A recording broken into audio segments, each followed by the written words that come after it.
Saludos, este va a ser el primero de una serie de videos para analizar lo básico del circuito magnético alimentado en corriente alterna.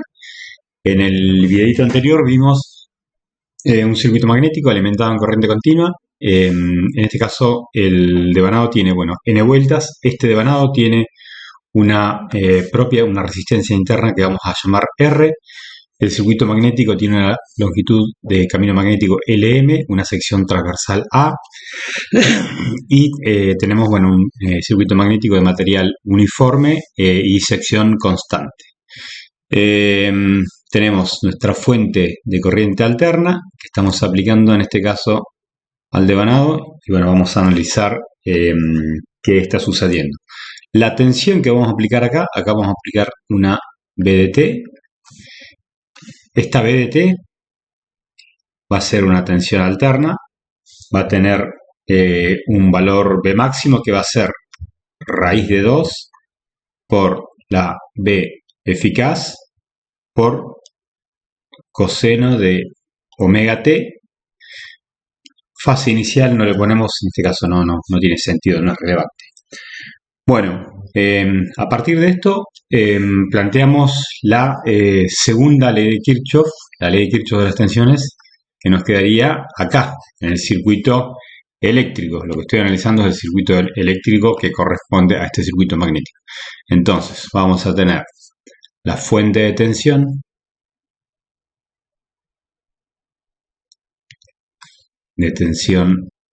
BDT.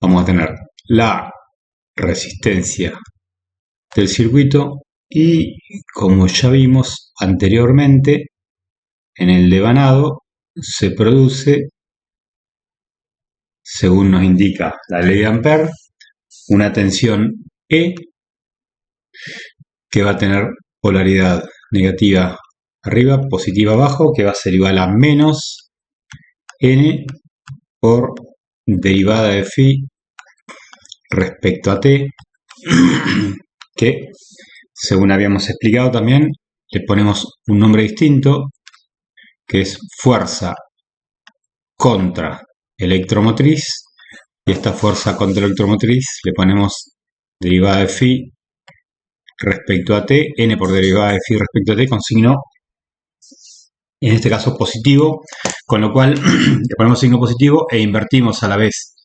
la polaridad de la tensión esta que indicamos acá, con lo cual eliminamos el doble signo negativo.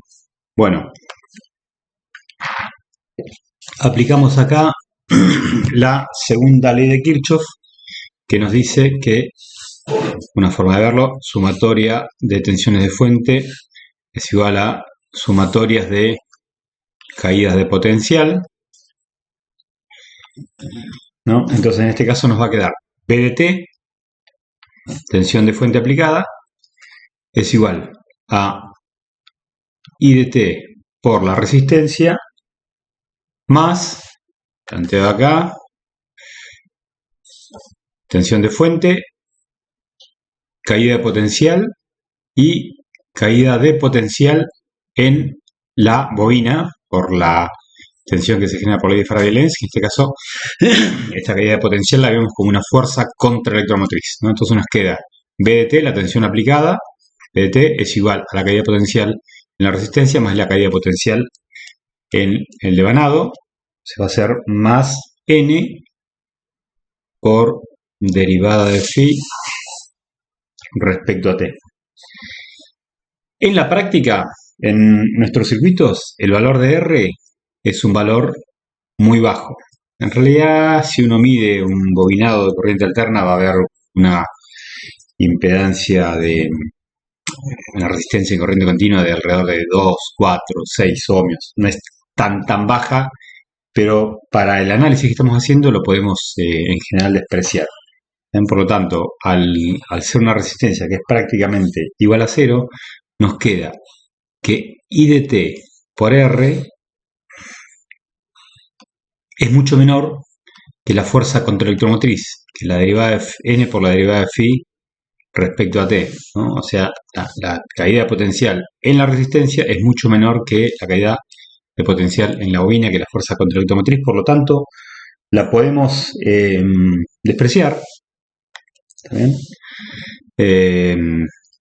Despreciamos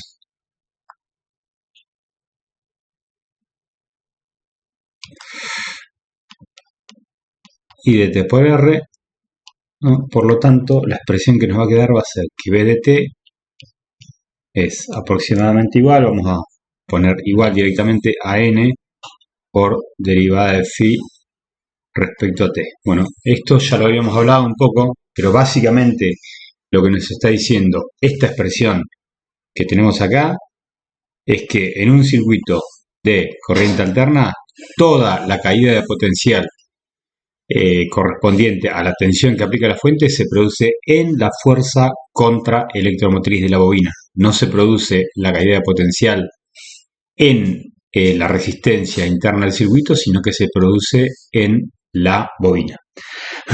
Bueno, ahora tenemos esta expresión, entonces vamos a tomar esta expresión acá y vamos a trabajar un poco matemáticamente con ella. A ver. Acá. Bueno, ¿qué hacemos? Integramos. Acá.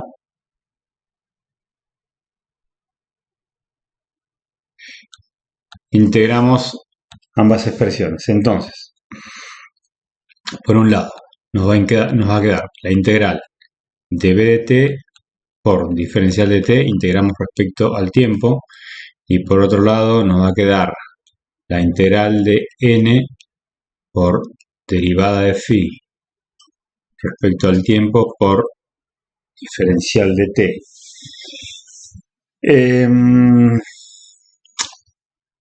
B de t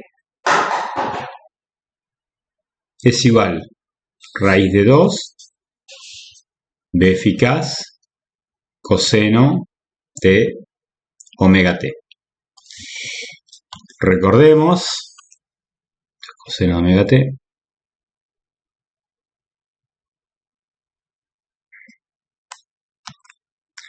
coseno de omega t. Recordemos que tenemos seno, la derivada del seno es el coseno, la derivada del coseno es menos seno y la derivada de menos seno es menos coseno, y del mismo modo la integral del coseno es el seno. ¿Ven? Por lo tanto, la integral de b de t nos va a quedar integral de raíz de 2 por b eficaz por coseno de omega t. Y la integral del segundo miembro de la expresión nos va a quedar,